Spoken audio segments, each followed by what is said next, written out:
और ये शंकर जी में जो अवगुण है इसको लोग गुण के समान कहते हैं।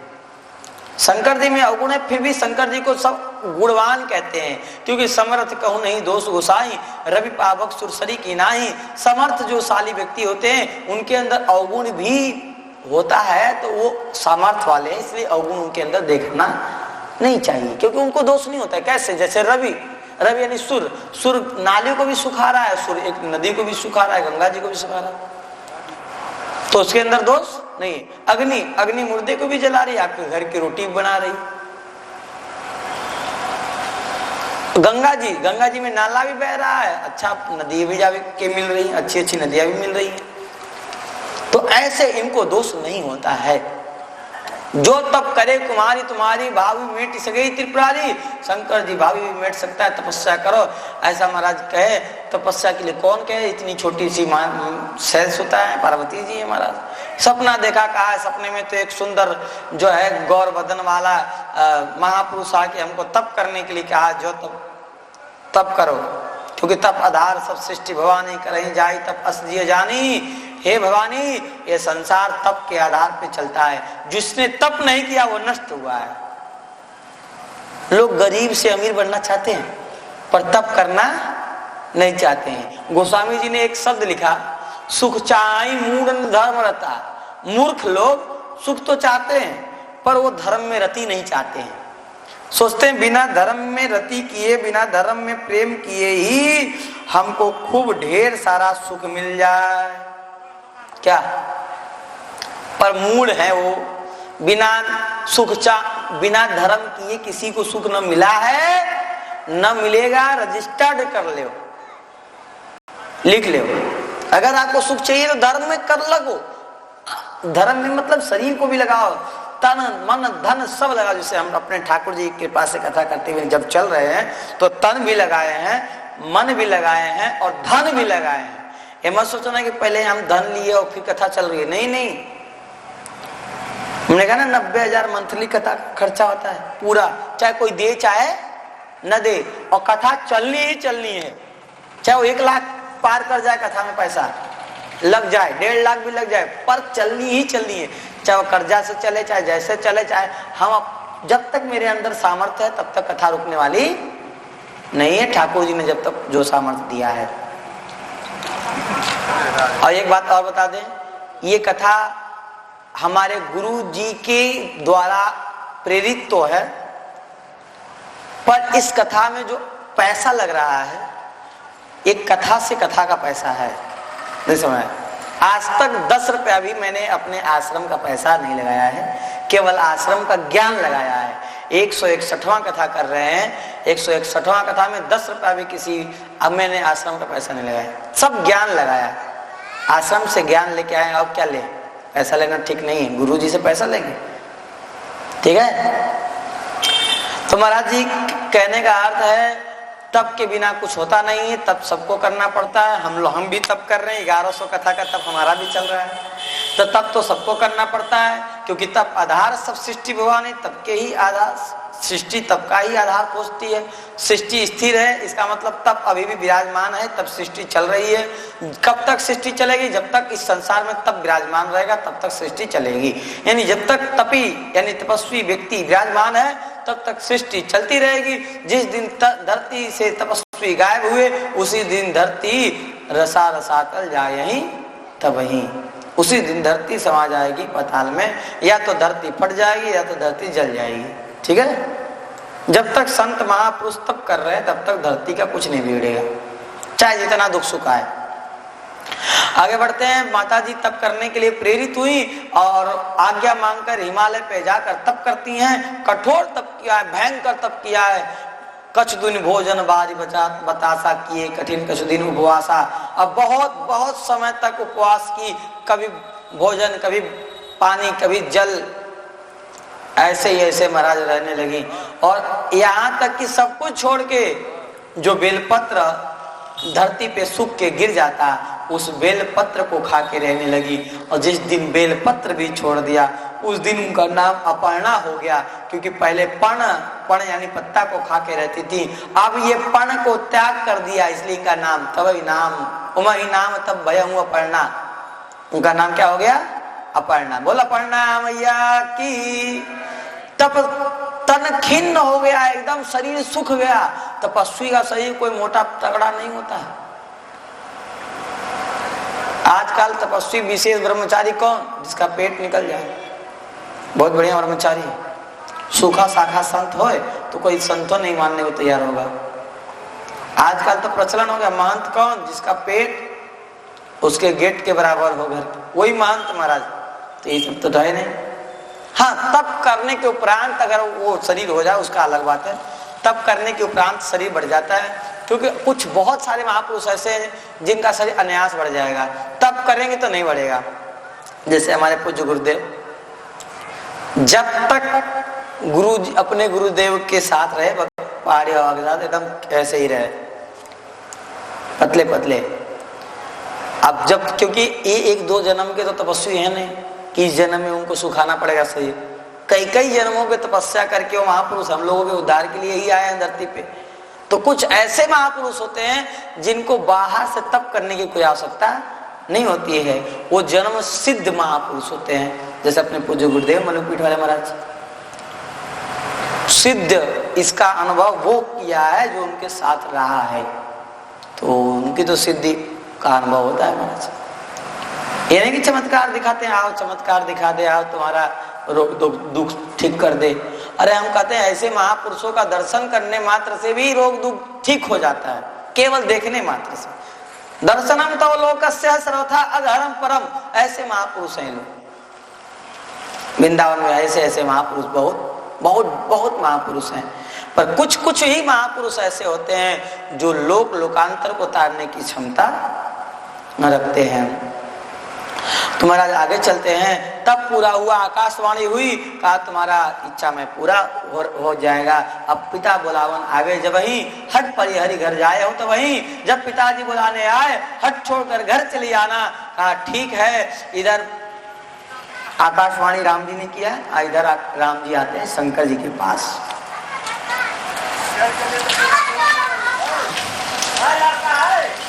शंकर जी कब विरक्त हो गए थे महाराज पूर्ण रूप से, जब से उमा सती ने शरीर त्यागा तब से विरक्त हो गए। विरक्त भाव से एकदम घूमते, एकदम आनंद में घूमते, प्रगटे हृदय अविचल भक्ति के रेखा, एकदम अविचल भक्त बन गए शंकर जी, एकदम भक्ति में लीन रहते, एकदम निकलते ही नहीं। तब भगवान श्री रामचंद्र प्रकट हुए। अब प्रकट होकर कहा, ये शंकर जी, आप जो बात अभी तक आपका जो नियम चला, जिस हट पे आप अड़े रहे, वो आपका हट पूरा हो गया। अब हमारी बस एक छोटी सी रिक्वेस्ट मान लीजिए, विनय मान लीजिए। हट छोड़कर अब आपको उमा से शादी कर लेना चाहिए। पहले राम जी ने उनका चरित्र वर्णन किया, भगवान ने उमा का चरित्र वर्णन किया। चरित्र वर्णन के करने के पश्चात विवाह के लिए आज्ञा दिया। शंकर जी कहते हैं कि माता पिता प्रभु गुरु के वाणी बिना ही विचार किए भली जानी। माता पिता गुरु और प्रभु की वाणी बिना विचार किए भी मान लेना चाहिए। और महाराज आप तो सब प्रकार से हमारे हितकारी हैं, हे नाथ आज्ञा है, आपका सिर पे मैं धारण करता हूँ, सिर पे आपकी आज्ञा मैं सिर पे धारण करता हूँ। राम जी ने कहा ठीक है, सिर पे तो ठीक है, पर सिर पे गंगा जी को धारण किए हुए हो। एक गंगा जी का वजन है ही है, हमारा आज्ञा का वजन कहीं गंगा जी के धार में चला गया तो, इसलिए जो हुआ सो हुआ, बस हृदय में मेरा बात रखो। अब मैं इतना ही कहूँगा। शंकर जी वहाँ ठाकुर जी की बात को हृदय में धारण करते हैं, और धारण करने के बाद ऐसा नहीं कि विवाह की बात चले तो विवाह करने के लिए लायक हो गए, नहीं नहीं, तुरंत समाधि में भी चले गए ठाकुर जी की, वही झांकी का ध्यान करने लगे जिस झांकी से श्री रामचंद्र ने उनको दर्शन दिया था। महाराज इधर थोड़ा देर के लिए परीक्षा के लिए, मतलब तुरंत का मतलब ठाकुर जी गए तुरंत ऐसा नहीं, परीक्षा के लिए कि जाओ थोड़ा उमा के अंदर कितना प्रेम है मेरे लिए, जाओ तुम पता लगा के आओ। 7 ऋषि आए थे शंकर जी के दर्शन करने के लिए, 7 ऋषियों को भेज दिया और 7 ऋषि पूछे महाराज परीक्षा ले, प्रेम परीक्षा लेने के लिए, प्रेम की परीक्षा लेने के लिए पूछे। कहे कि क्यों गौरी तुम्हारा स्वरूप तो बहुत दिव्य है, बड़ी तेजस्वीता तुम्हारे शरीर से तेज फैल रहा है और बहुत तप किया है। इसी से पता चलता है कि तुमने बहुत तप किया है। जो तेजस्वी होते हैं वो सहज तेज फैलता है उनको। इससे पता चलता है तुमने बहुत तप किया है। और जो तप का तेज है, क्योंकि बिनु तप तेज की कर विस्तारा, नहीं समझा? मानस में ही एक सूत्र है कि बिनु तप तेज की कर विस्तारा। बिना तप का तेज का विस्तार कभी होता नहीं है, इसलिए तपस्वी का ही तेज फैलता है। तो महाराज ऋषि गौरी देखी तो कैसी मूर्ति मंत्र तपस्या जैसी, वहां तो मूर्तिमान तपस्या ही जैसी थी। गौड़ा ने शंकर जी का विवाह पूरा कराएंगे। और जब हम ग्रंथ खोलते नहीं, इसीलिए नहीं खोलते हैं कि बढ़े ना कथा। ग्रंथ खोलेंगे तो कथा और बड़ी हो जाएगी, इसीलिए ग्रंथ हम जानबूझ के नहीं खोलते। अब बड़ा करने का जरूरत नहीं, क्योंकि राम कथा को भी तो करना है भाई। समय कितना है हमारे पास? समय का तो अभाव, 4 घंटा में क्या होने जा रहा, कुछ नहीं होने। इसीलिए संक्षिप्त में ही कथाएं सब चल रही हैं। कथा मैं छोड़ना चाहता नहीं, इसलिए मैं अपना सब कथा लेके चल रहा हूँ। कथा कथा भाग आपको पूरा मिल रहा है। आइए, इतना देर से कथा ही हो रही है, यहाँ पे प्रेम परीक्षा ले रही है, तो प्रेम परीक्षा में एक भजन भी हो जाएगा बीच में। पहले प्रेम परीक्षा की बात हो जाए। उन्होंने कहा देखो आप जो चाहती हैं हमें बताओ, हम आपका मदद करेंगे। उन्होंने कहा देखो मदद क्या करना है, हम तो बस एक ही चीज चाहती हैं कि शंकर जी से हमारा कैसे विवाह हो जाए। हे ऋषि, मैं तो हट कर रही हूँ ठीक वैसा ही जैसे कोई कहे कि मैं समुद्र पे कोई महल बनाना चाहता हूँ। कोई समुद्र में महल बनाते हैं? पानी पे भीत खड़ा होगा, चाहो बारी पर भीत ही बनावा, नहीं संभव है ना। ऐसा असंभव काम को संभव करती। चाहूं शिव ही सदा भरतारा, मैं शिव जी को हमेशा अपने पति के रूप में, भरतार मतलब पति के रूप में। अच्छा, जो भरतार शब्द है अच्छा शब्द है। भरण, भरणम तो भर जो भर दे, और तार जो तार दे, उसको क्या कहते हैं? भरतार। जो भर भी दे आपके जीवन में खुशियों को, खुशियों से जीवन भर दे, उसको भर, आपका पोषण करे, आपका पेट भरे, आपका हर प्रकार से भरण करे, उसको भर। और जो आपको भरण करने के बाद मुक्ति के मार्ग पे जो पति चला दे, तार दे, उसको कहते भर तार। ठीक है? चाहूं सदा शिव ही भर तारा, तो हमेशा शिव जी को ही अपना पति के रूप में देखे। कारे किसकी बात सुनकर? नारद जी की। नारद जी की बात सुनी। नारद जी ने किसी का घर बसाया है? अरे नारद जी ने तो सबका ही घर उजाड़ा है। दक्ष प्रजा के तो कथा सुना होगा तुमने। दक्ष प्रजापति के बच्चे थे, और महाराज जो बच्चे थे दक्ष प्रजापति के, वो जा रहे, पिता की आज्ञा मान रहे थे। आप गए, नारद जी गए, उनको घर दुआर छुड़वा दिए। और वहां छोड़ो, कनक कशिपु कर किन्नी पुण्य असहाला, प्रहलाद को बिगाड़ दी, पिता से बैर हो गया। एक का घर छूटा, एक के तो पिता से बैर हो गया। और नारद जी जहां जहां गए गड़बड़ा हो गया। देखो नारद गुरु के प्रति अब शब्द सुन रहे हैं, ये परीक्षार्थ है। ऋषि किसी का निंदा नहीं करते, परीक्षा ले रहे हैं ना, ये परीक्षार्थ है। इसीलिए परीक्षा में तो कठिन से कठिन प्रश्न होना चाहिए, तभी तो, नहीं तो सरल सरल प्रश्न हो जाएगा तो परीक्षा का क्या आनंद आएगा। कठिन प्रश्न था उनके सामने, उन्होंने कहा देखिए महाराज गुरु की बात है, अब गुरु की महिमा मैं बताती हूँ। गुरु के वचन प्रतीति न जेहि, सपने हो सुलभ न सुख सिद्धि। सुख और सिद्धि उसको सपने में भी सुलभ नहीं होगी जो अपने गुरु के वचनों में प्रतीति नहीं रखेगा। साधक है तो गुरु के वचनों में प्रतीति रखना चाहिए। और नारद जी के ही वचन में मानूंगी, चाहे घर बसे चाहे घर उजरे, बसाऊं भवन उजरे हूं नहीं डरहूं। नहीं समझ? चाहे भवन बसे चाहे उजड़ जाए, कुछ भी हो जाए, ऐसा निष्ठा गुरु के प्रति होना चाहिए। ठीक है? चाहे जो हो गुरु के प्रति ऐसा निष्ठा होना ही चाहिए। आगे चलते हैं महाराज कथा में। गुरु जी ने और प्रश्न कहा, अरे तुम्हारा विवाह तो विष्णु भगवान के साथ करा देंगे, शंकर जी में क्या रखा है, सहज कपाली है, सहज एकाकिन के भवन कबहू की नारी खटाई, ये तो अकेले रहते हैं, इन जो अकेले रहते हैं उनके घर में कोई काम ही नहीं है, तो क्यों जाओगी? नारी तो वहां खटेगी ना जहां कोई काम हो।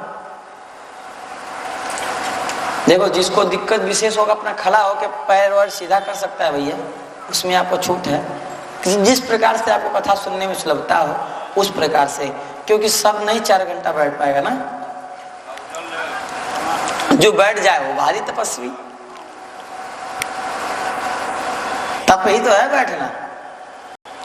तो कहा कि ठीक, कोई बात नहीं, आप कह रहे हैं कि विष्णु भगवान बहुत सुंदर हैं, श्रीपति हैं, वैकुंठ के मालिक हैं, पर एक बात बताएं, चाहे मैं कुंवारी ही मर जाऊं ऐसा मेरा कठिन प्रण है, बरहु संभुनत रहूं कुंवारी। चाहे जो हो जाए, या तो शंकर जी का वर्ण होगा और चाहे मैं कुंवारी ही रह जाऊं। जन्म कोटि लगी रगड़ हमारी, अरे बरहु संभुनत रहूं कुंवारी, जन्म कोटि लगी। करोड़ों करोड़ों जन्मों तक का हट रहेगा, या तो शंकर जी से विवाह या तो कुंवारापन। परीक्षा लिया, जय जय जय जगजननी भवानी, तुम माया भगवान शिव जगत सकल जगत पितमात। ऐसा कह के महाराज ऋषि मुनि गए, तुम तो अब माया भगवान जी की माया ही हो, माता पिता और संसार के। शंकर जी के पास गए, बताया ऐसा ऐसा प्रेम में पास हो गई हैं, प्रेम में अच्छा नंबर लेके आई हैं, 100 में से 100 लेके आई।